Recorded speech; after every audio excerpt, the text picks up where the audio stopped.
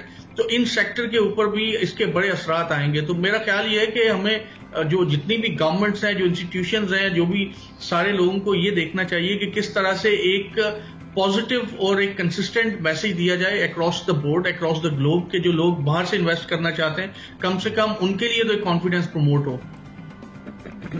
بالکل ٹھیک. Thank you so much doctor صاحب, you took out time like always. Have a blessed one. But واقعی میں situation ہمارے لیے پریشان کن ہے, اور ہمیشہ کے لیے آپ کے وقت کا بہت شکریہ. یہاں پر اتنے پروگرام میں سبق ہمارے ساتھ رہے گا.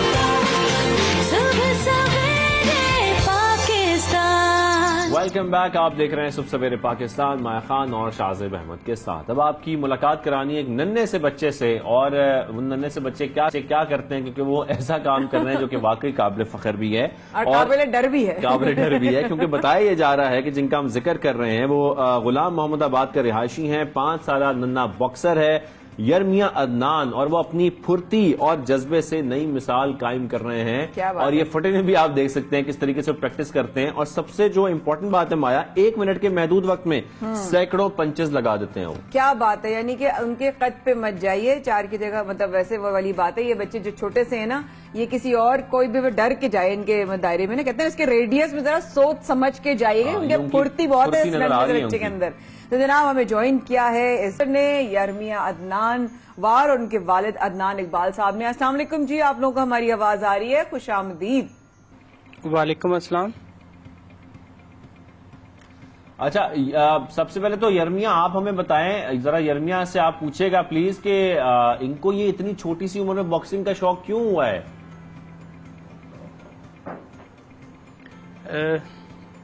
جی سر, باکسنگ میں یہ کہ بہت زیادہ پہلے تو میرا شوق تھا اس میں باکسنگ میں, تو باقی یہ کہ میرا پورا تو ہو نہیں پایا مجبوریوں کی وجہ سے. تو یہ ہے کہ جیسے ہی وقت ملا تو میں نے اپنے بچے کو ٹائم دیا, اس کی ایکٹیویٹیز دیکھی اور اس میں ایکٹیو دیکھا کہ یہ اس باکسنگ کے لیے بڑا پرفیکٹ ہے. تو جی جیسے میں اسے باکسنگ میں کروا رہا ہوں ٹریننگ, اور یہ ساتھ مجھے بہت اچھا رسپانس دیتا ہے. تو اس نے بہت اچھی میری ہمت بڑھائی ہے اور خود کا بھی اس کا شوق ہے باکسنگ کرنے کا. واہ واہ واہ. تو آپ نے کیوں نہیں آپ باکسنگ میں جا سکے عدنان بھائی؟ میم اس میں کافی پرابلمس ہوتی ہے. دیکھیں مڈل کلاس جو ہوتا ہے تو اس میں کو افورڈ نہیں کر پاتے یا اپنا پیچھے بیک گراؤنڈ بھی سنبھالنی ہوتی ہے تو اس وجہ سے بالکل فائنینشیل سپورٹ چاہیے ہوتی ہے. ایسے ہی ہے جی بالکل. اس کے لیے ڈائٹ پلان ہوتے ہیں. اچھا بھائی اس کے لیے دیکھنا ہماری آواز آ رہی ہے کافی تو وہ افورڈ نہیں. جی آواز آ رہی ہے. اچھا ہم ذرا یرمیا سے بھی بات کرنا چاہ رہے ہیں. اگر یرمیا آپ تک آواز پہنچ رہی ہے میری، کیسے ہیں آپ؟ ٹھیک ہے ٹھیک ہے ٹھیک ہے. اچھا ذرا آپ مجھے بتائیں کہ 1 منٹ کے اندر آپ اتنے سارے چھوٹے چھوٹے مکے کیسے برسا دیتے ہیں؟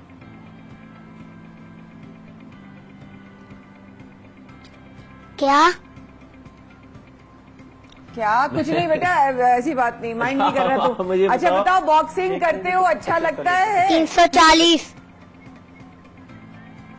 340. دیکھا میرے سوال کا جواب آیا نا. یہ ہیں وہ باکسرز باکسنگ کی. اچھا آپ کو پریکٹس کراتے ہیں؟ بس یہی ہیں.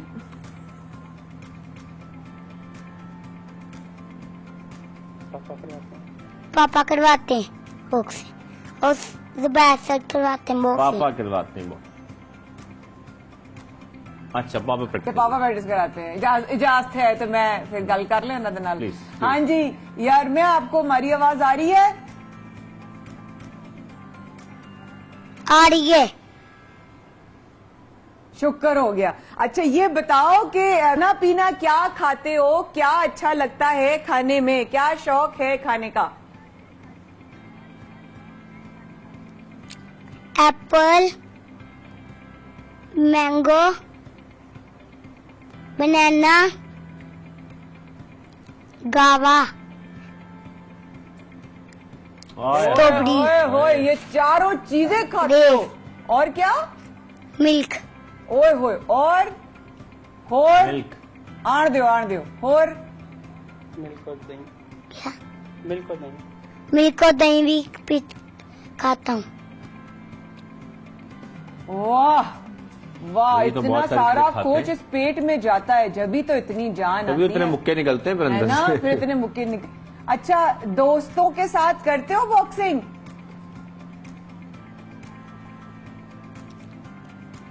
دوستوں کے ساتھ کھیلتے نا.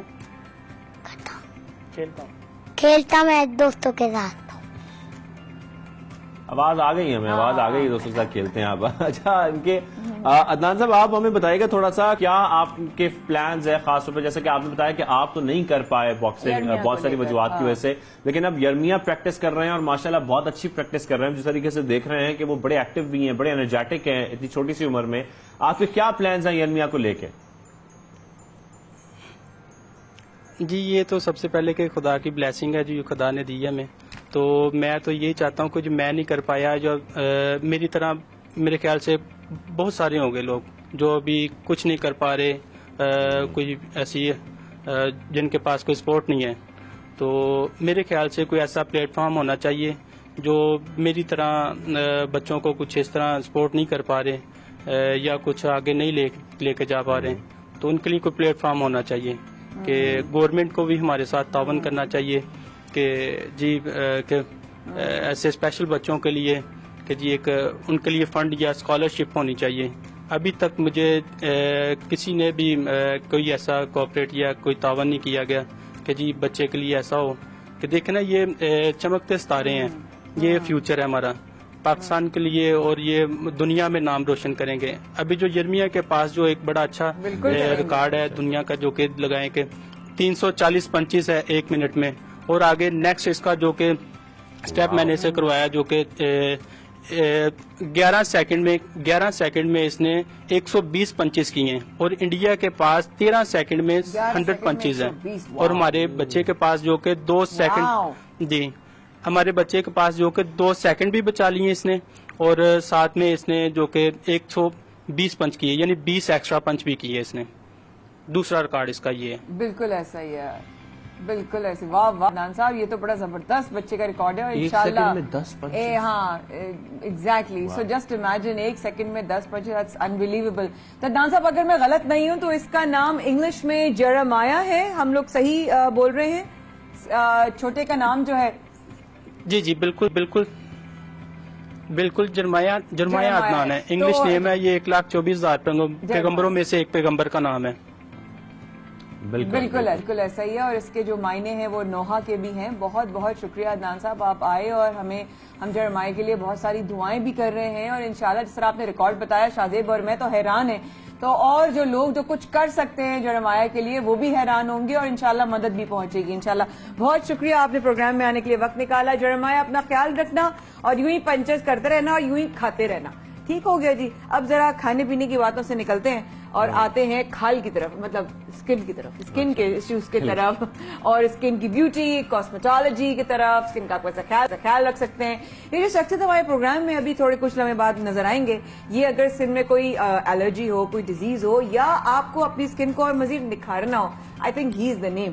بالکل, اور خاص طور پر جھریاں ہوں عمر کی وجہ سے یا کسی اور وجہ سے, مطلب عمر بڑھتی رہی ہے, تو اگر آپ کے چہرے میں جھریاں آ گئی ہیں یا آپ کی اسکن خراب ہو رہی ہے, کوئی کسی قسم کا پرابلم ہے اسکن کے ساتھ, یہ ڈاکٹر بڑی بہترین آپشن ہے آپ کے پاس, ان سے آپ رابطہ بھی کر سکتے ہیں. لیکن لوگ گھروں پر کئی حربے استعمال کرتے ہیں اور پھر یہ کہتے ہیں کہ جی ہماری اسکن پہ فرق نہیں پڑ رہا, ہماری اسکن تو اور عجیب سی ہو گئی. آپ کی اجازت ہو تو کاشف بھائی نے ایک جملہ لکھا ہے, وہ مجھے ضرور پڑھنا ہے اگر آپ اجازت دیتے ہیں نا.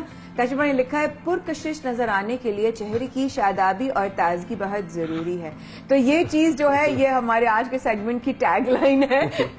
تو پرکشش آپ کیسے نظر آ سکتے ہیں, یہی ہم جا دیں گے. اور بغیر کسی وقت ضائع کیے بغیر ہمیں اس وقت جوائن کر چکے ہیں ہمارے امراض جلد ڈاکٹر خرم مشیر. شادیب کیسے ہیں, مایا کیسی ہیں آپ؟ ٹھیک ٹھاک, بہت زبردست شو. اب یقین کریں اتنا زبردست فیڈ بیک مل رہا ہے, اور لوگ راز پوچھتے ہیں.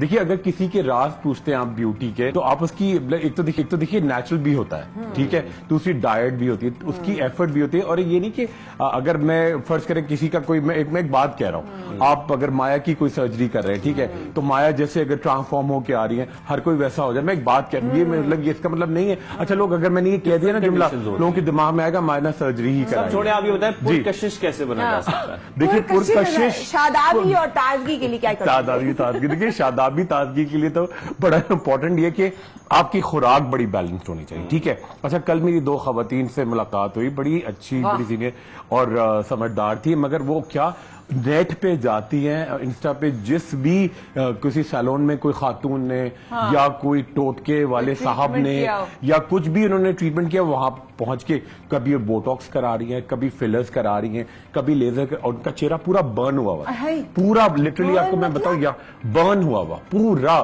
جلا ہوا, لیزر.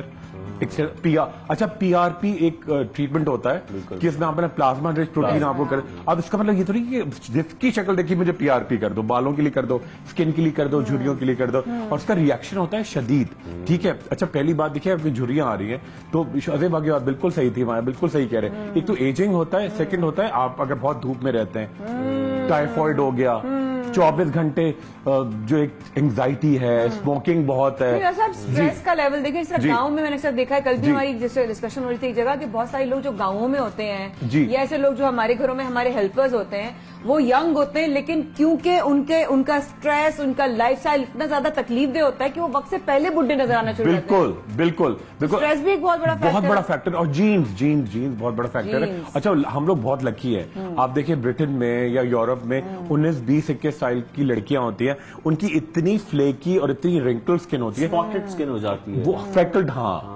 فریکلڈ ہوتی ہے, اور رنکلز بہت آتے ہیں کیونکہ ان کی اسکن بہت ڈرائیڈ ہوتی ہے, اور تھوڑا سا سورج لگتا ہے تو ان کی اسکن پہ ایجنگ آ جاتی ہے. اچھا یہاں پاکستان تھوڑا سا سورج پہ, ہمارے تو اتنی آئلی اسکن ہے کہ آپ باہر سڑک میں نکلے ہر طرف آئلی ہے, فضا میں بھی آئل ہے, آپ کے چہرے پہ لگتا ہی رہتا ہے کچھ, لگتا ہے کچھ. اچھا سیکنڈ چیز یہ کہ اچھا ایک بڑا جو پاکستانی ڈائسپورا ہے یا انڈین بھی ہے, وہ ان سے ویڈیو پہ بات ہوتی ہے, تو وہ جب آسٹریلیا جاتے ہیں تو انگریزوں کے لیے تو بڑا ایشو ہے نا, آسٹریلیا میں جاتے ہیں تو وہاں سن ایسا ہوتا ہے کہ ان کو کینسر بہت ہوتا ہے یا رنکلز آتے ہیں, مگر پاکستانی خامخواہ ڈر رہے ہوتے ہیں, بھئی آپ کو اس طرح SPF 100 کا سنسکرین نہیں لگانا کیونکہ آپ کو پروٹیکٹڈ ہیں آپ لوگ، آپ کی اسکن ٹائپ کے. اچھا رنکلز جب بھی آتے ہیں تو پہلی خواتین کہتی ہے جب میں ایک دفعہ بوٹاکس کراؤں گی چاہے میں 22 سال کی لڑکی ہوں تو میرا کیا ہوگا ہمیشہ کے لیے رنکل چلے جائیں گے. نہیں، ایسا یہ مائنڈ سیٹ بھی ہے، یہ بالکل. اچھا جی آپ بوٹاکس کتنے دن میں کرتے ہیں؟ میں نے کہا جی بوٹاکس کب کروانا ہے؟ میں نے کہا جب چاہے کرانا ہے. پھر تو ہمیشہ کے لیے، مطلب ایک دفعہ بوٹاکس لگ گیا تو بس آپ سدا جوان ہیں. ایسا نہیں ہوتا ہے. جی جی بالکل بالکل. آپ نے بوٹاکس ایک دفعہ کروا لیا تو آپ کو 4 سے 8 مہینے کے دوران ریپیٹ کرانا بہت ضروری ہے. ٹھیک ہے، ہمیشہ ایک دفعہ کروا لیا تو ہمیشہ ایک طریقے کا دیکھیں وہ بڑی زبردست چیز ہے، بہت افیکٹو ہے. تو ڈاکٹر صاحب کیا بوٹاکس لگانے کے بعد بھی احتیاط کرنے کی ضرورت نہیں ہے؟ اسکن کی کہ لگا دیا روٹن تو کر دیا اب تو جو چاہے اسکن کے ساتھ کرو، ایسا بھی نہیں؟ بالکل مایا بالکل نہیں ہے. بھائی آپ نے ایک بچے کو ایک اچھی ٹیچر نے کلاس میں پڑھا دیا، اب یہ تھوڑی کہ وہ نہ گھر جا کے ریوائز کرے گا، نہ اماں جو ہے وہ فلمیں دیکھتی رہیں گی. جب اس کی کیئر نہیں کریں گے نا، ڈرامے دیکھتی رہیں گی، وہ اپنا نیلز کو دیکھتی رہیں گے. ٹھیک ہے، تو وہ دیکھیے آپ کو تمام چیز کرنا بہت اچھے لگتا ہے نیچرلی. مگر دیکھیے بڑی امپورٹنٹ بات یہ کہ دیکھیے آپ ایک دفعہ آپ کی اسکن پہ بوٹاکس ہو گیا اس کے بعد اس کو ہائیڈریٹڈ رکھنا ہے. کچھ آپ کو سیرم دیے جاتے ہیں، کریم دیے جاتے ہیں، وہ کرنا ہے. فیس سائز بہت امپورٹنٹ، یعنی کہ لگانے کے بعد بھی آپ کو اپنی اسکن کا خیال رکھنا ہے. بھائی آپ کا اسٹوڈیوز کتنا خوبصورت ہے، اب ایک دفعہ یہ بن گیا نا، مینٹیننس تو امپورٹنٹ ہے. ایک دفعہ بن گیا تو یہ تھوڑی کہ آپ ایسے ہی چھوڑ دیں گے کہ یہاں پہ آپ اس کے ہر دفعہ ٹیکنیکلی اسے ساؤنڈ رکھنا ہے. جی جی جی کوشش کیسے نظر آئے؟ کیا کریں ایسا کہ دیکھیے پہلی بات یہ کہ دیکھیں اور پیاری رہے. بالکل دیکھیے اپنے دماغ کو ایک تو کھلا چھوڑ دیں. ٹھیک ہے، یہ بڑا ہو جائے گا. اچھا نہیں بالکل کھلا نہ چھوڑے، تھوڑا سا کنٹرول میں نا. اچھا اور کسی کو دیکھنے کے بعد نا کسی کی تصویر دیکھی نیٹ پہ، ضروری نہیں آپ نے ویسے ہی دیکھنا، اور آپ وہ کس کنڈیشن میں ہے، اس کی ڈائٹ کیا ہے، اس نے کتنی محنت کی. ایک بڑی انڈین ایکٹریس ہیں، وہ بہت مشہور تھیں، وہ ابھی مجھے ایک لڑکی کل ایک تصویر لے کر آئی کہ یہ تو ان کے چہرے پہ کتنے فلٹرز لگے ہوئے آپ کو یہ بھی بالکل بالکل. وہ تو میں تو جب میں کلاس 2 میں تھی تو یہ فلموں میں آتی تھی، آج مجھ سے چھوٹی لگتی ہیں، میرے میاں کہتے ہیں تم سے چھوٹی ہے. تو دیکھیں وہ ایک الگ چیز ہے نا، وہ ایک ان کی مینٹیننس ہے، پھر ان کی ڈائٹ ہے، پھر ان کا لائف سٹائل ہے. ٹھیک ہے، اور جینیٹک بڑا امپورٹنٹ ہے. اچھا سیکنڈ چیز بڑی امپورٹنٹ ہے، آپ نے اوور ڈو ہر چیز کا کروانا نا، کہ اب اس نے فلرز کرائیں، اس نے بوٹاکس کرائیں، میں اوور کرا لوں. بہت سارے پاکستان میں بھی ایسا ہوا ہے، آپ نے فیس پہ پیرالائز کرا لیا ہے. اگر اب آپ دیکھیں بہت سارے لوگ لٹرلی آپ دیکھیں ان کے چہرے پہ ایکسپریشن نہیں دیکھ سکتے آپ، کیونکہ پیرالائز کرتے ہیں نا آپ گریجولی. بوٹاکس سے آپ اسکن کو پیرالائز کرتے ہیں نا، تو مگر وہ نیچرل ہے. دیکھیے اب آپ کی اسکن ایک سرٹن ایج میں اگر بالکل نیچے گر گئی یا ویٹ لاس کرتے ہیں، یا ویٹ لاس کرتے ہیں، میری اسکن کتنی ساگی ہوئی ہے، آرمز وغیرہ، وہ اس کے لیے ورک آؤٹ کرنا پڑے گا. پھر اس کے لیے دیکھیں ایکسرسائز کرتے ہیں، اس کے لیے فیس سائز ہوتی ہے. فیس سائز بڑی امپورٹنٹ ہے. ٹھیک ہے، تھرڈ چیز آپ کو اپنی اسکن کو ہائیڈریٹڈ رکھنا ہے. چوتھی چیز بڑی امپورٹنٹ ہے کہ جی 5 چیزیں اس میں، ایک تو سن ایکسپوجر ضروری ہے، مگر آپ بہت زیادہ سن میں نہیں جائیں. ٹھیک ہے، ٹوبیکو یعنی اسموکنگ اس کو لمیٹڈ کریں. ٹھیک ہے، اور بہت سارے الکوہولک بیوریجز جو ہوتے ہیں اس کو تھوڑا کٹ ڈاؤن، وہ بہت ایجنگ لاتے ہیں. ٹھیک ہے، اور چوتھی چیز بڑی امپورٹنٹ ہے، آپ کی ڈائٹ میں گھی، دیسی گھی، یہ سب چیزیں ہونی چاہیے. یعنی کہ آپ نے تمام چیزیں جو 5 کی بات کی، جو 4-5 چیزیں آپ کی صحت کے لیے ہیلدی تو ہے نہیں نا. ہیلدی تو اگر نہیں ہو، لائف سے مائنس بھی ہوں تو اچھی بات ہے نا، اچھی بات ہے، اجتناب برتے ہیں نا. بالکل صحیح بات، ان کو اوائڈ کریں. مگر آپ اس کو اگر اوائڈ نہیں کر سکتے ان کیس تو بیلنس ضرور یا دوسرے کلچر سے. میں اپنی جو ڈائٹ ہے اس کو اس حد تک چینج کر سکتے ہیں کہ ہماری اسکن اس سے اچھی رہے، مطلب کیا چیزیں استعمال کی جاتی ہیں؟ بالکل بالکل. اچھا لوگ بڑا سوال کرتے ہیں کہ جی ہم لوگ کیا کھائیں کہ خوبصورتی آئے. بھائی بالکل کوئی اب منو سلوا تو اب شاید 5000 سال پہلے اترنا بند ہو گیا. اب آپ کو جو زمین میں وہی کھانا ہے. کیا کھانا ہے کہ آپ کو جو بھی کھائیں، جو کا دلیا، ٹھیک ہے، صبح ناشتے میں انڈا ضرور کھائیں، زردی کے ساتھ کھائیں، کیونکہ آپ کو اچھا کولیسٹرول چاہیے. ایک HDL ہوتا ہے، ایک LDL ہوتا ہے. ٹھیک ہے، LDL آپ کو ہارٹ اٹیکس دیتا ہے، آپ کا کولیسٹرول بڑھاتا ہے، اور HDL آپ کی ایجنگ کو روکتا ہے، آپ کے ہارٹ کو مضبوط کرتا ہے، آپ کے رنکلز کو غائب کرتا ہے. تھرڈ چیز، آپ بہت کیفینیٹڈ چیزیں چائے پیے، ضرور پیے. ٹھیک ہے، مگر وہ اتنا زیادہ نہیں. ٹھیک ہے، پانی زیادہ پینا ہے. اس کے علاوہ فائبر جن میں زیادہ ہے. اچھا گھر میں تمام چیزیں براؤن ہونی چاہیے، آٹا، چاول، شکر اور ایک اور چیز میرے دماغ سے شکر تو مائنس ہی کر دینا، لائف مائنس کر دیں، اس لیے گڑ لے لینا، گڑ لے لینا، وائٹ تو بالکل نہیں. اچھا کہتے ہیں 5 پوائزنز ہیں جو انٹرنیٹ پہ اگر جائیں آپ ڈاکٹر صاحب. جی جی بالکل بالکل بالکل پوائزنز ہیں. اچھا لوگ کہتے ہیں وائٹ روٹی جب تک نہیں ہوتی مجھے ترتیب کالی روٹی لگتی ہے، براؤن. سب کچھ نکلا ہوا ہے، سب کچھ نکلا ہوا ہے، وہ ایسی وہ ایک کچرا ہے جو کچرا ہے وہ تمام. ٹھیک ہے. اچھا اور چوتھی چیز بڑی امپورٹنٹ ہے جی، لوگ کیا کرتے ہیں دھڑا دھڑ یہ تمام چیزیں نگل جاتے ہیں. آپ چیو کر کے کھائیں گے تو آپ کے گمس کی بھی ایکسرسائز ہوگی، آپ کی مسل بڑی مضبوط ہوں گی. تو یہ آپ کو پورا تمام چیزیں لے کے چلیں گے تو بہت مگر بوٹاکس کرائیں، فلر کرائیں ایک ڈاکٹر کی سجیشن سے. اور پلیز ذرا مایا میں آپ پلیز ریکویسٹ کریں لوگ چیک تو کیا کریں. اب وہ کل ایک مجھے ان خاتون کی ایک عجیب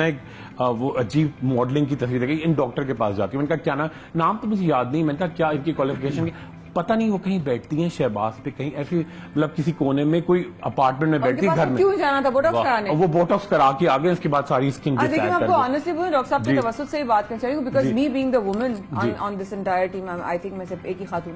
لیکن میں ایک بات بتاؤں آپ کو کہ جو آپ کی اسکن ہے نا وہ آپ کی جسم کا اتنا امپورٹنٹ حصہ ہے جس کو آپ واقعی میں اگر آپ اس سے سب سے پہلے تو اس کو پیار سے رکھیں، اس کو پیار کریں اپنی کھال کو پلیز.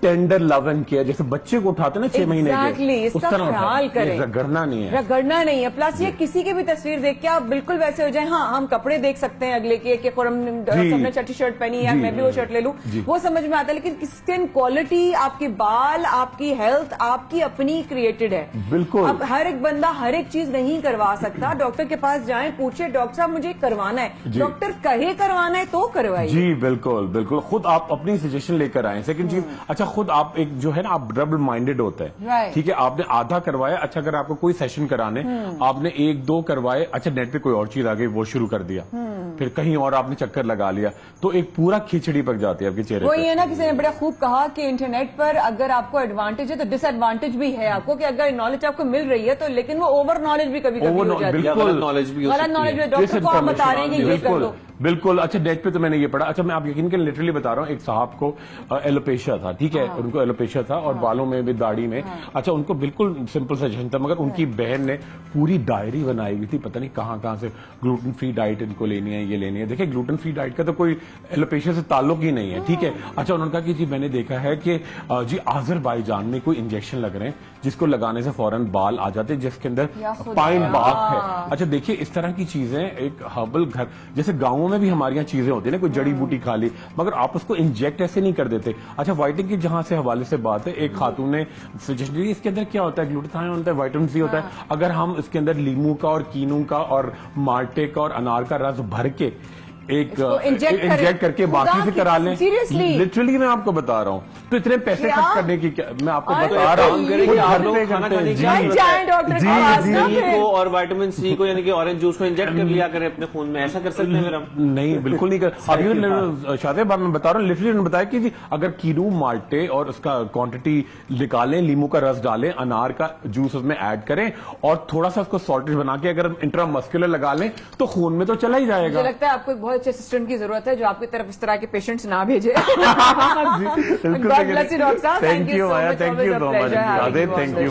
ناجبل واقعی میں کہ بوٹاکس کو ہر کوئی انسان ہر طرح سے استعمال نہیں کر سکتا. ڈاکٹرز اس لیے ہیں بیکاز انہوں نے بڑے سالوں پڑھائیاں کی ہیں اور ڈگریاں حاصل کی ہیں اور معلومات اور نالج ان کے پاس ہے. تو اسی حوالے سے آپ جائیں اور ان سے مشورہ حاصل کریں. تو ان کی پڑھائی ضائع نہ کریں، ان کی پڑھائی ضائع نہ پڑھ کے وہ آئے ایکسپرٹ بن کے ان سے جانیں، ان سے پوچھیں، ان سے پوچھ لیں. لیکن آپ سے ملاقات ہوگی انشاءاللہ کل. جب تک کے لیے مجھے ہمارے کو اجازت دیجیے. اللہ حافظ.